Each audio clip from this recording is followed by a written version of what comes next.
There's only one non-millennial in all the NFL. Yeah, it's like 3 punters and Tom Brady. Fantastic. So when you take all of those different factors into account, like which lens is actually the most important for the teams when they're making the decision? What should they be placing the greatest emphasis on? Is it who can come in and make an impact right away? Is it who's going to have the highest upside for the franchise over those 5 years? Is it leadership and all of those bullshit buzzwords that like increasingly are just annoying to hear? Is it the measurables? Is it playmaking ability? Because I think one of the things that's interesting about this class is that the guys with the most exciting, lightning, like joyful, blissful to watch playmaking ability, Baker Mayfield and Lamar Jackson, have in some ways the most question marks when you're reading what the teams are thinking. So which of those factors should actually hold the most weight from the team perspective? For me, I think when you turn over your franchise to a quarterback, that quarterback has to demonstrate all the things you believe in to be the most important, the character, the work ethic, because he is really ultimately going to build your culture. And he is going to get other players to perform at a higher level. I think that's one of the reasons people are a little bit reluctant about Rosen is, can he actually do that? I think that's the concern. If Josh was different in that area, or they didn't have as many questions about him in that area, then it would be a lot easier to do that. I think that's the key is, Deshaun Watson, to me, Mitchell Trubisky didn't have that at North Carolina. He started 13 games. Deshaun Watson built an entire culture at Clemson. Like, that was a no-brainer, and people ignored it last year. This year, I don't see it. I think Baker Mayfield, you can make the case that, yeah, he can build a culture. He did it at Oklahoma. He did it at Texas Tech. You could say, Darnold, well, I'm not really sure he built a culture at USC. Did Rosen? Lamar Jackson kind of built one, but it really wasn't his leadership. It kind of was his play.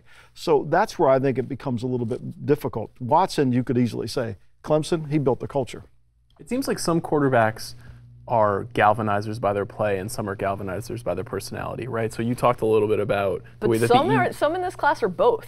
Like, I think that's where you make the Baker argument. But is it possible that someone like Josh Allen, of whom I am not a fan and hope the Jets do not draft him even though they may, is maybe a little bit more Carson Wentz-esque in that if he's in the right system and he plays really well, can do the culture changing that you're talking about? I think there's a huge difference between Carson Wentz and Josh Allen. Huge difference in terms of how they played, how they operated, how they ran the offense, what they did, the plays they made when it was most important. The thing that worried you most about Wentz wasn't that he was inaccurate short. It was down the field throws, which his first year in the NFL was a concern. They've improved that. So, I think you go back to look forward. I think that's the mistake we often make as we look at this class as a whole and say that these are the 4 quarterbacks. Well, compare them to last year's class and see how they hold up.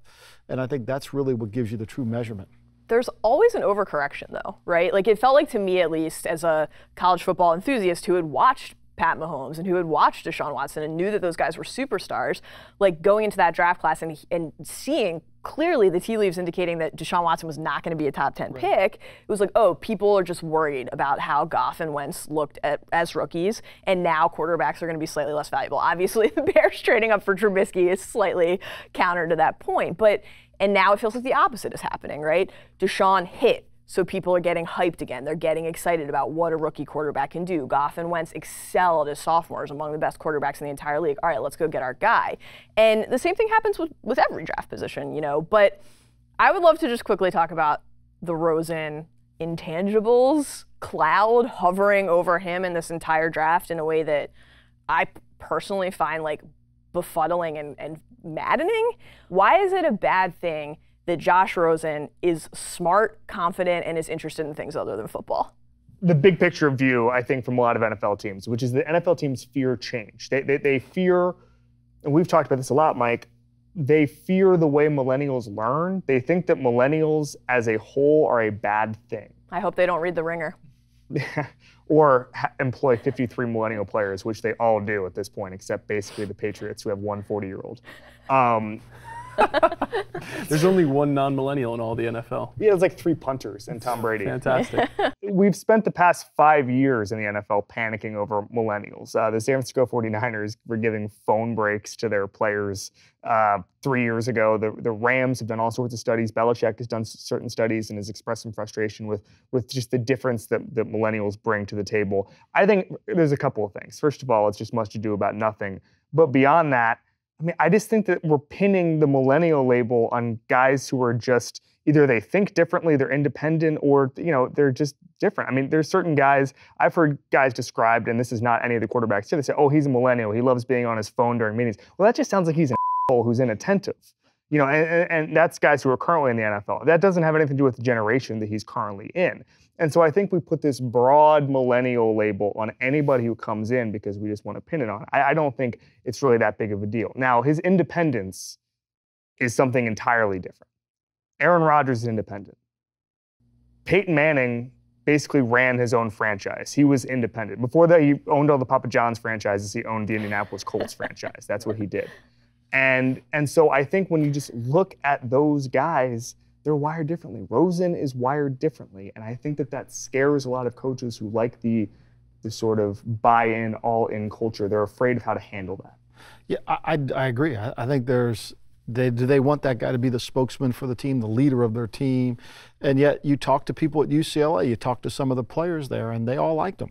There's really not a lot of, oh, that guy's a jerk coming out of the locker room, where there was on some players that you study in the drafts, oh, that guy, you stay away from that guy, and I won't name who they were, but there was some of that conversation. So I think you have to be comfortable with the guy. I think the Jets, for example, with Jeremy Bates being best friends with the offensive coordinator, Jed Fish at UCLA last year, that certainly has insight that certainly helps the Jets learn more about them and understand what you're dealing with, because the job as a teacher is to figure out what your students' best ability to learn is. That's the job of a coach. And so whether the generations change or not, it comes down to being able to teach. And I think that's where you have to be able to get the communicating to the players, and that'll make it better. That's why the Patriots, yeah, we brought in somebody to talk about millennials, but we didn't change the program. We didn't allow phone breaks. We didn't allow you to bring your phone to the meeting. We weren't going to acquiesce to this new generation. They were going to fit into the old way, but we're also going to try to understand their independence and what they did. And I think there's got to be a balance on both sides. Right. I mean, Johnny Manziel didn't watch film, didn't put in the homework, and that has nothing to do with the fact that he was millennial. It has to do with the fact that he doesn't like football. But when we brought Johnny Manziel into New England, Johnny Manziel and Jimmy Garoppolo sat down, they watched tape, they went through the whole pre-draft enterprise at New England, exactly the same, and Manziel's grades from watching the tape, studying the tape, understanding what was going on, were as high as Jimmy G, if not higher. Are you saying they should bring back Manziel to New England? We have a He's better than Garoppolo. You just said I it. might be saying that the process by which we evaluate quarterbacks probably needs to get a little bit wider and deeper. I think that's it. It feels like people are talking about Rosen like he's Bo Callahan from draft day, and nobody went to his birthday party. And that just doesn't actually seem to be true, to your point. Like, he seemed like he was pretty well respected by his teammates. I think things like Trent Dilfer's feud with him coming off Elite 11, where Dilfer was extremely vocal about Rosen correcting his playbook and pointing out that there were mistakes in it. That's a 17, 18-year-old kid telling the coach that he doesn't know what he's doing. Sure, in a vacuum, I can see how that would be annoying. But if I'm running a franchise, I look at that and say, this guy knows what he's talking about and has the leadership ability and the confidence to actually say, I'm going to take all of this on my shoulder and make sure we do it right. I think that's awesome. But there's something here. Some bosses like their employees to be obsessed with their job. And it feels like there are some football organizations that want their quarterback to be obsessed strictly with their job, because that will lead to results for them as managers of running those players' careers and the franchise. And it's difficult to navigate whether that's the only way to be in football. I don't know enough about it, but I can sense from reading the way that scouts talk about the game, the way that general managers talk about the game, that they want a 110% commitment from their quarterback, because that person, as you say, dictates culture. Now, there's another school of thought that I think is equally valid, maybe even more valid, that is, if you are worldly and have a full life and have interests beyond the game, you'll somehow be a better leader and a better player. That being said, I don't play football, and I don't know. Aaron Rodgers was with the Dalai Lama yesterday. He just sits around watching Game of Thrones all the time. He has not imparted his culture on the rest of the Packers. I think it's that Aaron Rodgers is really good.